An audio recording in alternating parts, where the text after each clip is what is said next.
매일 성경과 함께하는 오늘의 큐티 시간입니다. 7월 1일 오늘의 말씀은 시편 1편 1절에서 6절입니다.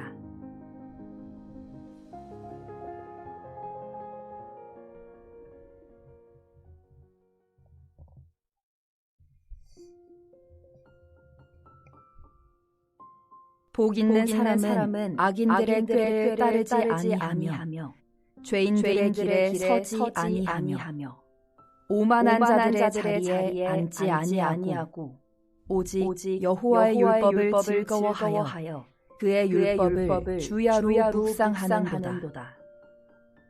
그는 시냇가에 심은 나무가 철을 따라 열매를 맺으며 그 잎사귀가 마르지 아니함 같으니 그가 하는 모든 일이 다 형통하리로다.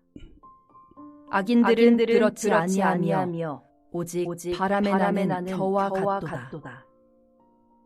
그러므로 악인들은 심판을 견디지 못하며 죄인들이 의인들의 모임에 들지 못하리로다. 무릇 의인들의 길은 여호와께서 인정하시나 악인들의 길은 망하리로다. 아멘. 참 행복합니다는 제목으로 말씀 나눕니다. 오늘 말씀은 시편 1편, 시편의 서문이다라고 할 수 있는데요. 시편 1편의 질문은 뭔가? 누가 복 있는 사람인가? 누가 행복한 사람인가? 라는 것을 묻고 있습니다. 하나님 안에서 흔들리지 않는 생명을 누리는 사람, 그 사람이 행복한 사람이다 라고 말씀하고 있어요. 1절의 말씀 보겠습니다. 복 있는 사람은 악인의 길을 따르지 아니하며 죄인의 길에 서지 아니하며 오만한 자들의 자리에 앉지 아니한다 말씀합니다. 복 있는 사람이 하지 않는 일부터 말하고 있는데요. 여기 동사를 보면 따르고 서고 앉는다 이렇게 표현하고 있습니다. 참 인상적입니다. 처음엔 어떤 말을 듣습니다. 그런데 그 말을 계속 듣다가 보면 그 길에 머무르게 되죠. 마침내 그 자리가 자기 자리가 되는 것입니다. 나는 괜찮다라고 하지만 세상의 기준을 계속 듣고 있다 보면 어느새 그것이 나를 판단하는 기준이 되는 것입니다. 돈이나 인정받는 것이나 어떤 것이 나를 판단하고 나의 가치를 생각하는 기준이 되어버리는 것입니다. 그럴 때 우리의 마음이 점점 메말라 가는 것입니다. 복 있는 사람은 그럼 무엇으로 살아가는가? 2절에 보면 이렇게 말합니다. 오직 여호와의 율법을 즐거워하여 그의 율법을 주야로 묵상하는도다. 율법을 묵상한다. 율법은 그냥 지켜야 된다, 안 지켜야 된다, 안 해야 된다라는 그런 어떤 규칙보다도 율법은 하나님의 말씀이라고 봐야 하죠. 하나님의 말씀, 하나님이 어떤 분이시고 내가 누구인지 그 앞에 서게 하는 그 하나님의 말씀, 그 말씀이 우리 앞에 있는 거고 그 말씀을 주야로 묵상한다 라고 말씀하고 있어요. 묵상한다는 것은 무엇일까요? 묵상한다. 이게 좀 읊조린다 그런 뜻인데요. 성경을 많이 읽는 것인가? 물론 성경을 많이 읽어야 되겠죠. 그 성경의 말씀을 내 마음에 오래 머물게 하는 것, 그게 바로 묵상하는 것이 아닌가 싶습니다. 계속 되뇌이고 생각하고 읊조려서 다시금 그 말씀을 내가 기억하고 그래서 하나님은 나를 어떻게 보시는가? 지금 무엇을 의지하고 있는가? 내가 지금 무엇을 의지하고 있는가? 예수님은 이 상황에서 나에게 무엇을 말씀하시는가? 이것을 계속 질문하면서 말씀을 찾아가는 거죠. 말씀 앞에 내가 서려고 노력하는 것입니다. 그것이 여호와의 율법을 즐거워하고 그 율법을 묵상하는 삶이 아닌가 생각해 봅니다. 그래서 이 시편 기자는 복 있는 사람은 시냇가에 심은 나무와 같다 이렇게 말씀해요. 시냇가에 심은 나무도 바람이 흔들리죠. 바람이 세차게 붑니다. 그런데 뿌리가 어디에 있어요? 물가에 심겨 있습니다. 믿음의 사람은 믿음의 삶을 살아가는 것, 그것이 어려움이 없는 것이 아닙니다. 바람이 붑니다. 질병이 생기고 관계에 문제가 생기고 경제적으로 파탄이 생기고 자녀의 문제가 있습니다.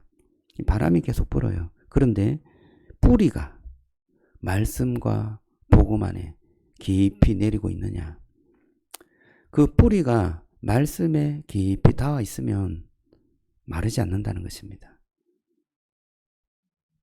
그리고 열매를 맺는다는 것입니다. 흔들리지 않는다는 것입니다. 여러분, 저와 여러분들이 뿌리를 주님의 말씀에 깊이 내리시기를 주님의 이름으로 축복합니다. 철을 따라 열매를 맺는다. 이 말씀도 참 은혜로운데요. 나무는 매일 열매를 맺지 않습니다. 계절이 있습니다. 어떤 때는 조용히 뿌리를 내릴 때가 있습니다.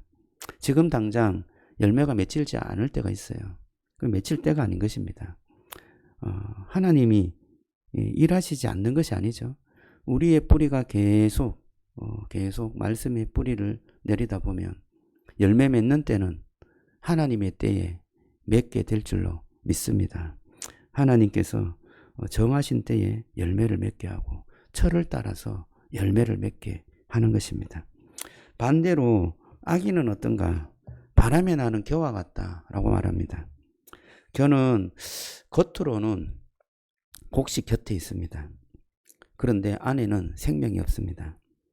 세상이 주는 성공과 인정, 이렇게 승진하고 이렇게 성공하고 이렇게 잘 되면 내가 뭔가 좀 행복한 인생이 될 것 같다. 그래서 그것을 붙잡잖아요. 근데 겉으로는 좋게 보입니다. 그런데 안에는 너무나 비어 있습니다. 텅 비어 있습니다. 이 곁처럼 이렇게 가벼울 수가 없습니다. 여러분, 언제 그것이 드러납니까? 바람이 불 때 드러나요. 바람이 불게 되면 무엇이 진짜인지 드러나는 것입니다. 내가 붙잡았던 것들이 바람에 다 날려가게 되면 무엇이 진짜인지, 무엇이 진짜 인생인지, 무엇이 행복한 인생인지 드러나게 된다는 것입니다. 여러분, 저와 여러분들은 어떤지 한번 살펴보시기 바랍니다. 나는 말씀을 즐거워하고 그 말씀에 뿌리를 내리고 살아가고 있는가? 아니면 다른 말에 귀를 기울이고 악한 길을 걸어가고 있지는 않은가? 저는 순간순간 말씀을 혹시 놓치더라도 우리가 더 좋은 것을 선택하며 우리가 살아갔더라도 저와 여러분들이 다시금 돌이켜서 주님의 말씀 안에 돌아오는, 주님의 말씀에 깊이 뿌리를 내리려고 주님 앞으로 다가서는 그런 축복이 있기를 주님의 이름으로 축원합니다. 우리에게도 예수님이 필요합니다. 우리는 순간순간 말씀을 놓치기 때문입니다. 예수님은 참된 복 있는 사람이었습니다. 광야에서 사탄의 유혹을 물리쳤고 아버지의 뜻을 기쁨으로 따랐고, 예수님은 하나님의 말씀을 완전히 뿌리 내린 그런 분이셨습니다. 그런데 그 예수님이 십자가에 우리를 위해서 심판을 받으셨습니다. 그래서 우리가 예수님을 믿으면 우리의 연약함에도 불구하고 하나님은 우리를 받아주시는, 하나님께서 우리를 은혜로 인도하시는 그러한 놀라우신 주님의 축복을 누리게 되는 것입니다. 우리의 뿌리가 어디에 있는지 살펴보기를 원합니다. 우리는 예수님, 그 예수님이 이미 우리를 사랑하셨는데 그 예수님에게 뿌리를 내리고 있는지 이렇게 한번 기도했으면 좋겠어요. 오늘 제 마음의 뿌리를 다시 주님의 말씀에 내리게 해주십시오. 저와 여러분들의 기도가 되기를 주님의 이름으로 축복합니다. 바람이 흔들려도 어떤 압박이 있어도 인생에 공감이 있어도 저와 여러분들이 은혜의 시냇가에 심긴 나무처럼 주님의 말씀에 뿌리를 내려 열매를 맺고 잎사귀가 푸르는 그러한 인생의 삶을 살아가시기를 주님의 이름으로 축복합니다. 기도하겠습니다. 하나님, 감사합니다. 진정한 행복한 인생이 어떤 것인지 주께서 말씀하십니다. 주님, 우리가 주의 말씀에 뿌리를 내리게 하시고 그 말씀 안에서 주님의 그 은혜를 누리며 살아갈 수 있도록 축복해 주옵소서. 세상을 기웃거리며 세상의 좋은 것들을 바라보며 부러워하며 살아가지 않기를 원합니다. 하나님, 그것이 우리에게 어느 정도 유익은 주지만 결국은 바람이 날려 흩어져 버리는 겨와 같다고 하였습니다. 주여, 우리의 뿌리가 주의 말씀에 깊이 뿌리 내릴 수 있도록 축복해 주옵소서. 오늘도 그 말씀을 읊조리며 그 말씀을 묵상하며 살아갈 수 있도록 축복해 주옵소서. 예수님 이름으로 기도드리옵나이다. 아멘.